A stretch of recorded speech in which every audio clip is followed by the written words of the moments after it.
Good morning and welcome back to Zeke1 Plays. Today we're going to be looking at what I believe to be the hardest boss in Armored Core 6, and that is the CEL Ibis model that you fight at the end of Chapter 4. And so you can tell that I'm in a little bit of a different layout, and I'm not going to keep it this way, but there's something important to go over at the beginning of the fight, and then I'll kind of get into the normal boss guide routine. And so the first thing I want to go over is the build of my mech. As you can see on my right shoulder, I'm running that needle stun electric weapon that you get for fighting the ice worm. It is very, very strong against this boss if you can land the hits. And so I definitely encourage you to run that. And then on my left shoulder, I'm running the Songbird, one of my favorite weapons in the whole game. My left arm is the sword, just the original laser sword that you get. And my right arm is the, I believe it's called Detonating Bazooka. You get it around the midpoint of the game for completing one of the missions.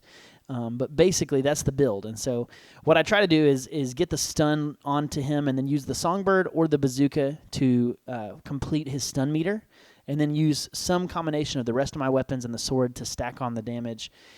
But the reason I have it paused and I wanted to do this layout is because there is a very specific input that you can do early on here in the gameplay that will allow you to get a big leg up on the fight. And so I got to the point where I pretty much inputted this every single time to try to make it happen. And when I failed, I would just restart the battle. And so I'm using the spring, I think it's called spring chicken, the reverse joint legs, to make sure I can get a big jump. And then what you're going to do is as soon as he springs up and he's going to do the laser attack, you hesitate for a half second, then you spring up, use your needle stun gun, and then your bazooka, like in immediate succession. And if done correctly, you're going to be able to stun this guy or almost stun him, which you'll see here in a second, and then fly over and use your sword to stack on a bunch of damage. And so, as you can see, I get through like 60 or 70% of Phase 1 with this one move at the beginning of the battle. All right, so check this out. I'm going to kind of comment after you watch it. So he jumps up.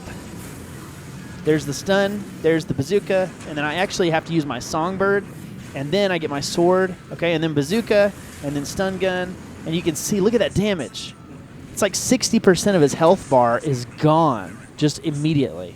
And so that really, really helps with the beginning of this fight, which is honestly a very, very daunting fight. Now, what makes this fight so hard is actually Phase 2, all right? And so let's jump into the regular boss guide here so you can see the rest of my thoughts on this hardest boss in the game. All right, I decided to start again here from the beginning so that you can see this little maneuver again.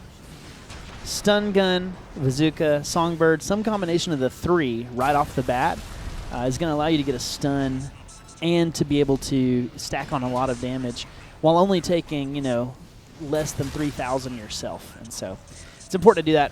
And then as you can see here, in Phase 1, I usually go hyper-aggressive. So I dodge an attack, and then I just shoot a weapon, and oftentimes I'm trading with him. But the point is to push through this early game as quick as possible. Now, I will say, looking back in retrospect, I fought this guy, probably 30-plus times in my first attempt to beat him.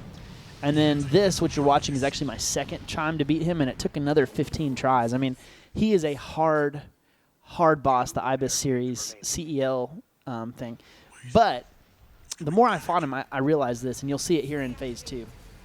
I think the better strategy is actually to be very patient. I like to stay locked on because this guy is just so fast. But let him complete a couple of attacks and focus on dodging, because the more you fight him, you'll be able to dodge probably, like 60, 70% of his attacks.